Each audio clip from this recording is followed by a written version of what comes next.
Hi and welcome to the daily reading for July 26th, which is from Jesus Calling, Enjoying Peace in His Presence, and the book is by Sarah Young. And it's daily readings which tie in with passages in the Bible. If you're interested, I will tell you which passages or which verses at the end of the reading. So, July 26th. Relax and let me lead you through this day. I have everything under control, my control. You tend to you tend to peer anxiously into the day that is before you, trying to figure out what to do and when.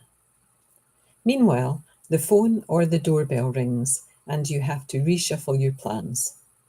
All that planning ties you up in knots and distracts you from me.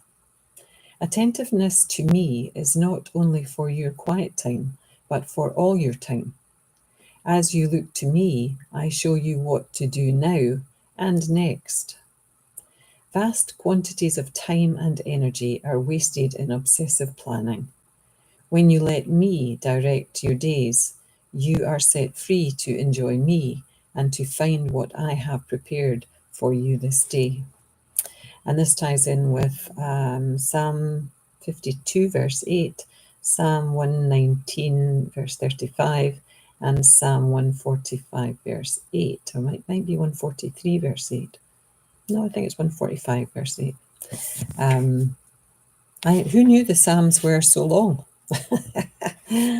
Or there were so many of them. 145. 35 verses. Interesting. I always think of the Psalms as being hymns, like in the hymn book, there would be all the Psalms that we would sing in church. So it surprises me that there's so many of them, and also that there could be at least 35 verses in one of the Psalms. So anyway, that's just my little bit of Bible non-knowledge at the moment. I haven't read the Bible cover to cover, so I've never read the Psalms in its entirety.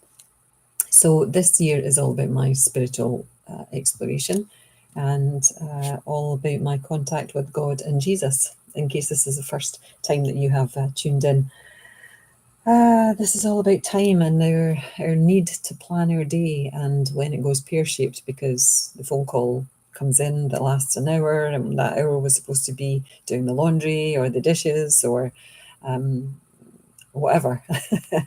And then we have to go back to rearranging.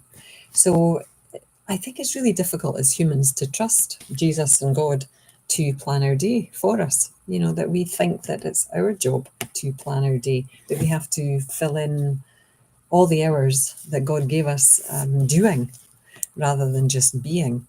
And I think when we connect with Jesus in a certain way and God, and if you don't believe in Jesus, God, if you're not a Christian, if you believe in another religion, or you believe in the universe or the cosmos or whatever it is that you believe in, as humans, we try to fit our day into this 24-hour period.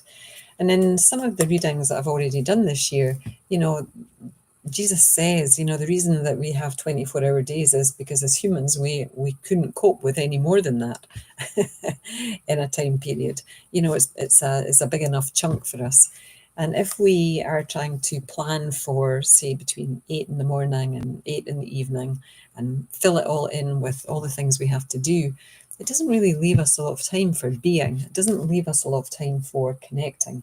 And Jesus doesn't want us to connect with him, with his energy, with the love light, the Christ light, whatever you want to call it, that's inside of you, just in the quiet times. He wants you to connect with that all day, every day, and to trust at the beginning of the day that everything will be okay during the day if we just follow what we're being guided to do now and what we're guided to do next. And that might seem impossible, especially when you're maybe a busy mum of 3 and you have a job and you have to make sure the kids get to school. This is summer, but make sure they get to camp or to the neighbours who's going to babysit because you have to go to your job. There's all these things, and that is planning. But I think maybe we can do the planning with God's help, with Jesus's help, or just even have the trust and the faith that everything is going to be okay. I like to set my intention for the end of the day to be that I feel happy at the end of the day and that everything is going great. And that's I found that a really effective way to work for me. So I invite you to do that, if not today, maybe tomorrow, first thing in the morning, to imagine how great you're going to feel at the end of the day, and then just leave it at that. Okay, namaste, love to you all. Bye now, bye.